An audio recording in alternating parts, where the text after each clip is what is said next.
पश्चिम बंगाल से जुड़ी हुई एक बड़ी खबर है। टीएमसी से निष्कासित 2 विधायक बोले हैं कि हम असली तृणमूल, हमारे साथ 50 से ज्यादा एमएलए, विपक्ष के नेता का पद और चुनाव चिन्ह मिले। नमस्कार, मैं हूं आपके साथ आयुषी गुप्ता। अब ममता बनर्जी की पार्टी तृणमूल कांग्रेस 2 गुटों में बढ़ सकती है। पार्टी से निकाले गए नेता रिजू दत्ता ने यह दावा किया है कि 80 में से 50 से ज्यादा विधायक खुद को असली तृणमूल बताने की तैयारी कर रहे हैं।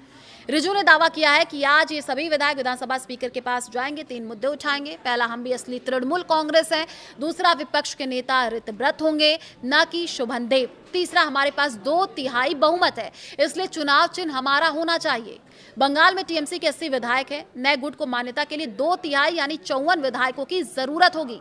इससे कम विधायक होने पर स्पीकर नए गुट को मान्यता नहीं देंगे। टूट का दावा करने वाले रिजू दत्ता विधायक नहीं है। इधर देखिए, सोमवार को टीएमसी से निकाले गए 2 विधायक की बात करें। संदीपन साहा और ऋतव्रत बनर्जी ने कोलकाता के एमएलए हॉस्टल से टीएमसी के कई विधायकों के साथ मीटिंग की है। इसमें ममता के कई खास विधायक भी शामिल हुए हैं।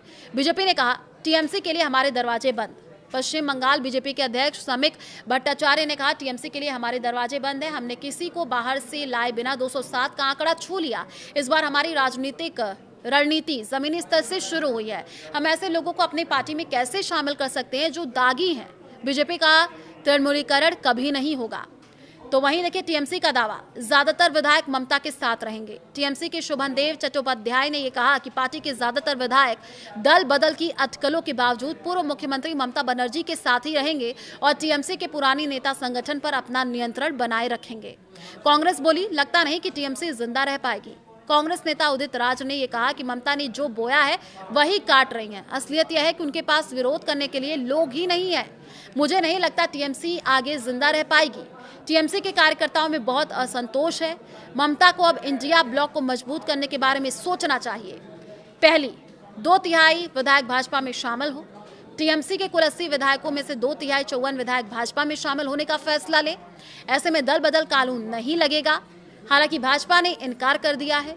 दूसरी, टीएमसी में 2 गुटों में बढ़ जाए। एक ग्रुप पार्टी से अलग होकर के असली टीएमसी का दावा करे। इसके लिए भी 54 विधायकों के समर्थन की जरूरत होगी। अगर ऐसा होता है तो बड़े गुट के दावे पर चुनाव आयोग फैसला लेगा। मामला कोर्ट भी जा सकता है। हालांकि इसके लिए 2/3 यानी 28 में से 19 लोकसभा सांसदों की भी जरूरत होगी। किसी पार्टी के बागी नेताओं के लिए सिर्फ विधानसभा संख्या ही निर्णायक नहीं होती है। शिवसेना और एनसीपी मामलों में निर्वाचन आयोग ने केवल विधायक नहीं देखे थे, बल्कि ये भी देखा था कि कितने सांसद किसके साथ हैं, पार्टी संगठन किसके साथ है, अधिकृत पदाधिकारी किसके साथ हैं। अगर नया गुट सांसदों को अपनी तरफ नहीं ला पाता है तो उन्हें विधानसभा में नेता विपक्ष का पद तो मिल सकता है, लेकिन पार्टी का नाम और चिन्ह नहीं मिल सकता। अगर टीएमसी के विधायक टूट जाए लेकिन सांसद, संगठन, जिलाध्यक्ष, राज्य कमेटी और पार्टी संविधान का कंट्रोल ममता के पास रहे तो बागी जो गुट को नया दल बनाना पड़ सकता है। तीसरा, नया गुट अलग होकर के अपनी नई पार्टी बना सकता है। इसके लिए भी 54 विधायकों को एक साथ टीएमसी छोड़ करके नई पार्टी में शामिल होना पड़ेगा। तो इस मामले में संविधान क्या कहता है? अगर किसी राष्ट्रीय राज्य स्तर की पार्टी के विधायक बागी हो जाए तो वे सीधे पार्टी पर दावा नहीं कर सकते। ये मामला मुख्य रूप से 10वीं अनुसूची में लिए दल बदल कानून, पार्टी संगठन के संविधान और निर्वाचन आयोग के नियमों से तय होता है।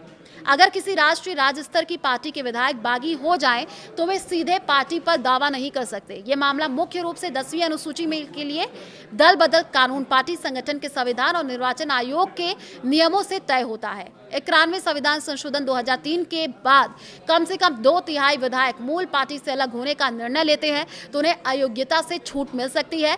इसके बाद चुनाव आयोग ये जांच करता है कि पार्टी पर असली नियंत्रण किसका होगा। इसके लिए 4 पॉइंट तय किए गए हैं। तो देखिए, सोमवार को ममता बनर्जी ने टीएमसी से 2 विधायक यानी संदीपन साहा और ऋतव्रत बनर्जी को पार्टी से निकाल दिया था। दोनों ने स्पीकर से शिकायत की थी कि पार्टी ने शुभन देव को नेता विपक्ष बनाने वाले प्रस्ताव में उनके फर्जी साइन किए थे। साहा और बनर्जी का आरोप है कि शिकायत करने पर ही दोनों टीएमसी से निकाले गए। तो अब खबरें बहुत ज्यादा तेज हो चुकी हैं। अब सवाल ये कि पश्चिम में क्या खेला होवे।